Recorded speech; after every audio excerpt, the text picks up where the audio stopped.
Laura, welcome to the show. How are you? I'm good, Kelly. Thank you so much for having me. Thank you for being here. A dear friend of both of ours introduced us, and I know personally I am thankful. Oh, me too. Right? Yeah, it's always so great to get a chance to chat and just glean from your wisdom. So it's my pleasure to share you with all my friends listening and watching. So let us know who you are and what you do. All right. Well, thank you. And it is mutually a pleasure to always connect with you as well. I'm a strategic storyteller. So I use story in a lot of different ways, but at the core of it is always to unite people and inspire movement. So that comes to life in doing brand strategy work or creative strategy, messaging strategy. It comes to life in speaking work, and I speak about the power of story to help individuals and teams unite and find movement forward together. And it also comes to life in social impact work that I do. And currently I'm working on a project on whether or not I'm exploring the idea of whether or not we can use marketing and story to change narrative around poverty in my region of Rochester, New York. Wow, that Yeah. is amazing work. I love it. I love it. So let me ask you this. We know that we live in a time where people are like, yeah, story. So what? What is the ROI? What is the bottom line? What is the true impact going to be? Talk to me about that. So for those that come from that standpoint, how do you explain to them the true power of story and why they need to be locked in? Yeah, sure. That's a really great question. And I mean, just you and I meeting each other and sharing one another's stories, we have found so much synergy, so much connection. And I think that is proof of the power of story is that we find ourselves and connect more deeply with one another as people when we relate through our stories. And I think that's really the numbers behind it. The numbers start with the numbers of the challenge right now. I think I got something in my email from Gallup this week about 40% of the workforce being depressed. And I mean, there's so many numbers around. Engagement is just falling, burnout is just massive. A couple of years ago, there was a stat around a tsunami of psychiatric illness coming our way. And I think uh, everyone's feeling it right now. And when I talk about story with teams and at conferences, and I engage people in the power of story and help them connect with one another, or in sessions where I help people tackle their limiting beliefs or identify their resilience stories, which has been really, really fun work to do. The proof in the power of story are in the comments and feedback I get back. And everyone has said just how important this work is. I think a lot of people, one session I did on Wednesday, the feedback I got in one of the comments was, I never imagined why working on my own internal storyline would matter, but this has been a profound experience. So going back to that challenge that everyone's feeling, and we are living in a disconnection epidemic, essentially. Story is a saving grace. It's there and it's effective for individual growth, team camaraderie, engagement with companies, performance metrics. The list goes on and on and on. So Awesome. Awesome. Yeah. Well, I had the once in a lifetime privilege to get a chance to do a story session with you, which was really interesting because literally, I feel like anybody in the world could come to me and I could tell them, well, your story is this, that, and the other, and that's what it is. Right. But when it comes down to me, it's different. And the way you explained it to me was like a jar. Hopefully I'm saying this right. A jar cannot read its own label. Is that yeah, right? you can't read the label from inside the jar. That was There you what go. a client said to me once. Yeah. Yeah. So I just found it's so valuable. And I feel like I got a lot of clarity and a different perspective that I never would have gotten on my own. So, can you talk about perhaps for your clients how you've seen them get clarity and perspective through kind of fleshing out their story? Yeah, it's funny. In the work that I do, there's multiple milestones, many milestones that we take clients through, whether this is brand strategy work at Article Group or whether it's kind of the one-on-one story immersion work. We'll do an input session or an input document, and then there are interviews and different conversations that happen along the way. But the magic really happens in this synthesis session where all the threads are coming together and we're looking at the relationship between different disparate points within the story, whether it's, oh, if this is happening in the context of the industry that we're operating in and the landscape, or this is the key challenge that we're trying to solve. And then over here, our customer, our client is feeling this, or if it's my personal story, I'm trying to work towards this sort of initiative. It's in the connecting of all these different pieces where the ahas really come to life. And I think as individuals, we have trouble doing that on our own because in our perspective, we're just kind of living through the moment by moment experience of our day-to-day life. And it really takes intentional work to rise above the day-to-day emotional experiences and moment by moment look at the arc that those experiences create, or look at a more macro picture. And I think the magic for clients happens in that more macro, and they can see it all together in one space, and we can find those connecting points. And sometimes I think that's where also, certain language, I often say meaning is my medium. I'm really specific on the language and the articulation, because we can describe a relationship between 2 points of information a million different ways. But when you capture the right word that really resonates with that individual or that brand, that is really revealing for them. Like, oh yeah, why is it I always put it in this way? Why do I talk about it in this sort of terminology? So I hope that answered your question. Yeah, no, it did for sure. And I know when you and I had our session, you were telling me, well, the word you keep using is home. You keep saying that. And even somebody to let me know, I keep saying the word home, because if you had not been there to listen, I would have never known that. You know what I mean? So it's just so cool. I just feel like you're highlighting the value. A lot of times we need that outside perspective or just another set of eyes to kind of elevate what we was under our noses the whole time. We probably just didn't know, we didn't see it, you know?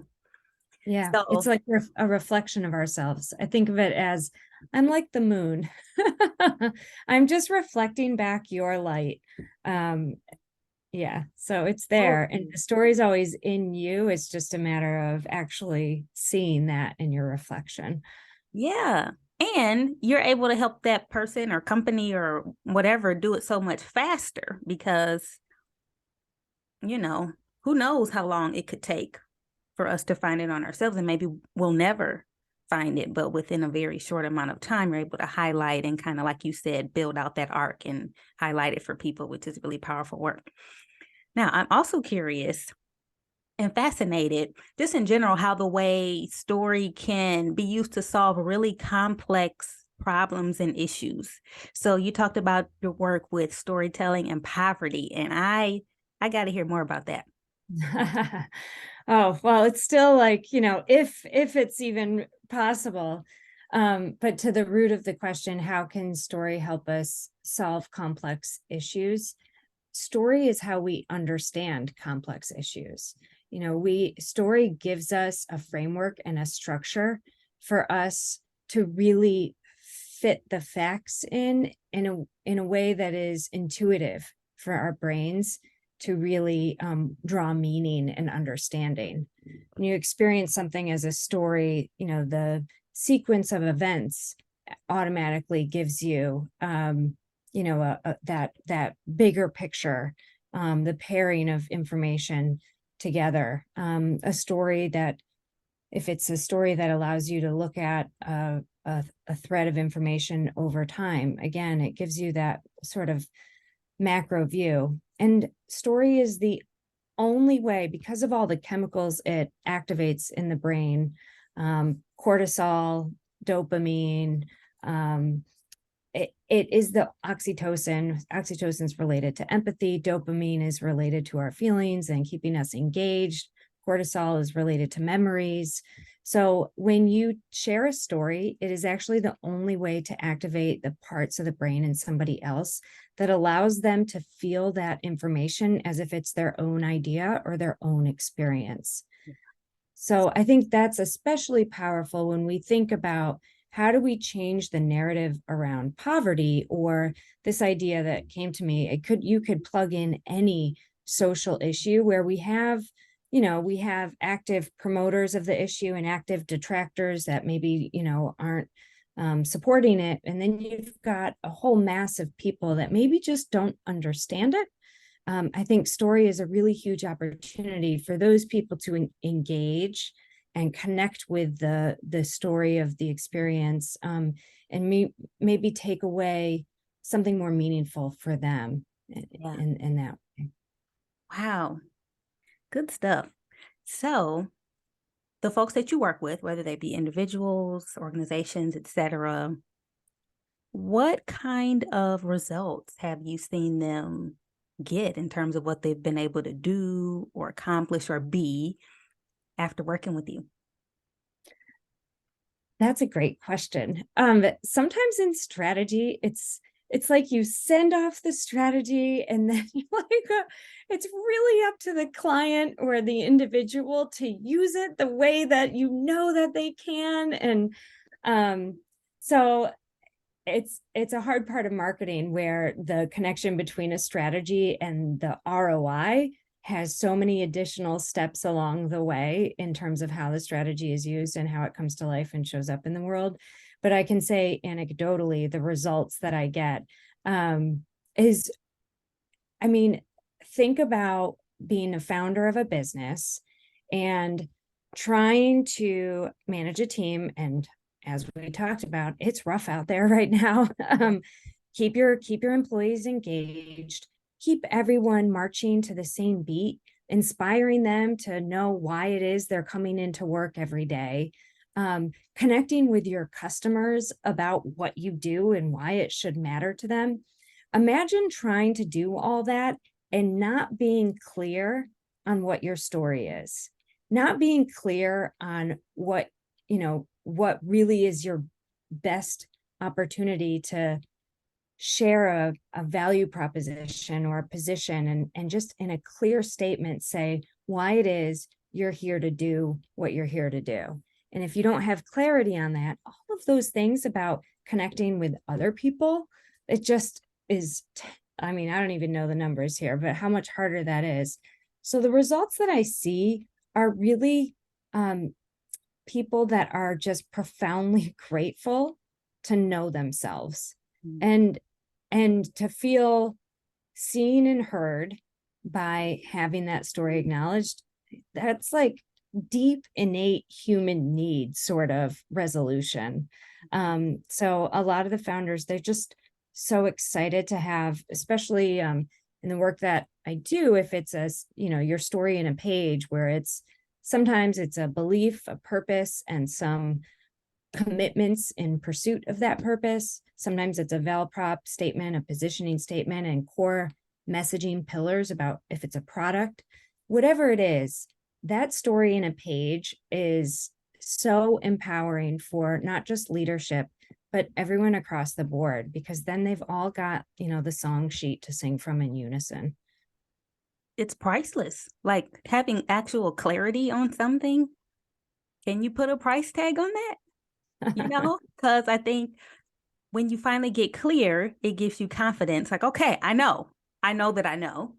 And if you know that you know, guess what? You can go faster, so you can be more efficient. You can do more things. Knowledge is power. Right. And so I feel like it helps to solve the problem of, we're going fast and we're doing stuff, but we're not clear. So we might be going in 10 different directions, or we might be undoing what we just did because we're just not clear, So, yeah, I just think you can't even really put a price tag to it because, being clear, I think it pays dividends for like decades to come just for those reasons. So, Yeah, it's funny you say that we can't put a price tag on it, because honestly, when founders and startups are actually starting out, the last thing they're thinking about is, oh, I need to pay for an agency, or I need to pay for a strategist to come in and help us articulate our story. They often will think, as soon as they've got product, like, let's get up on social media and start selling.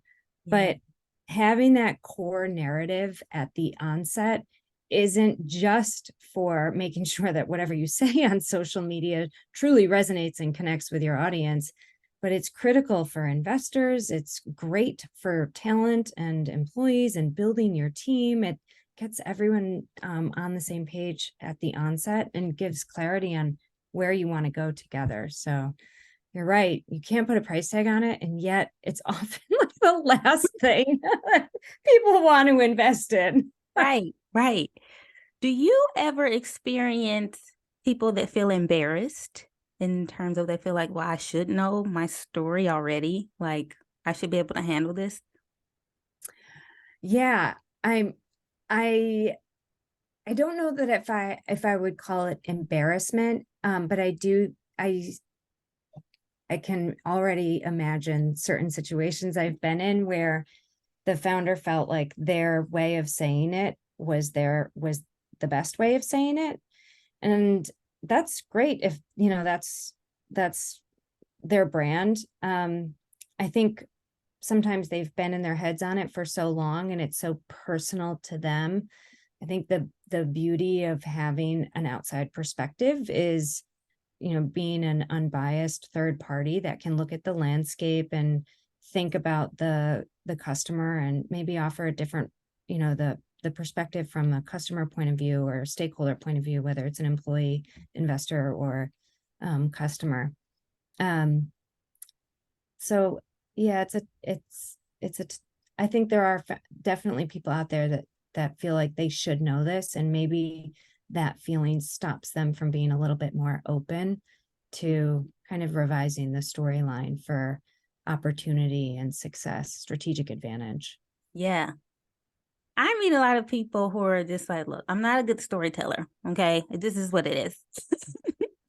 So for those of us that want to become better storytellers, what are some of your do's and don'ts in terms of crafting good stories? That's a great question. Structure. Structure is the most helpful tool when telling a story. Even I'm learning this. I've done so much work in brand storytelling, and I talk about the science of story and my own experience with when I went through an exercise of telling my own story, how empowering that was to me. But I'm still working on growing my skill set, and I think the structure of stories is the best place to begin, because again, oftentimes it is so personal, we might lose sight of what's going to connect with the listener or the audience. So I think that's a great way to get some guardrails on how to tell the best story. There's standard structures like the hero's journey, and then there's more strategic structures like we talked about with value propositions and messaging pillars and messaging frameworks. There's a whole spectrum, but look for the tools because there's tons of them out there. Yeah. Okay. Well, is there anything else that comes to mind for you as you think about your business and what's next for you that you want to share?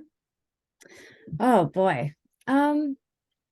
No, so I'm starting a position at an agency called Article Group as group strategy director, and they've been a longtime partner, and I'm just such a fan of the team. I was having FOMO anytime that they were doing work and not calling me.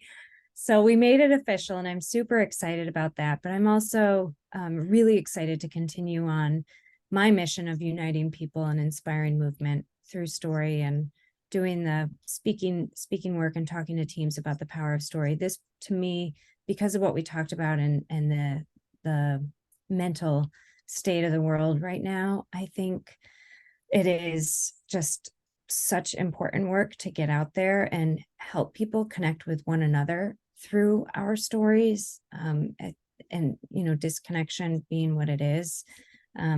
Yeah, it's such a huge focus for me, so I'm excited. I've got a lot of really fun things happening, and I think if I were to sign off on anything, it would be, it took me my whole life to realize I had a story worth sharing. A lot of my life I spent not acknowledging my own life, and I just didn't feel I was the protagonist in my own life story. I grew up believing it was my work to be a supportive role to everybody else. And so the biggest takeaway for me, whether you're an individual or a brand, or any entity, every story matters and every story deserves to be heard. And that's, the big number one underline I would make. Wow. You said you didn't feel like you were the protagonist in your own story. Yeah.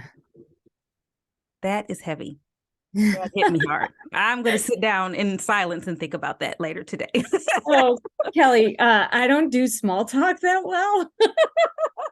I really default in big talk mode. It's the real every time. Right. Oh man. Yeah, I got to do some thinking about that. That is a good one. Well, let us know where we can find you online and learn more about you. Yeah. So, Laura Nespoli, you can look me up on LinkedIn. I'm Laura Nespoli _Meshin on Instagram, but Meshin Movement is my website. It is the story of me. It's me in digital form. So that's Meshin, MESHIN movement.com. Perfect. Thank you for joining us today. This was a blast. Thanks so much, Kelly. Thanks for having me. You're the best.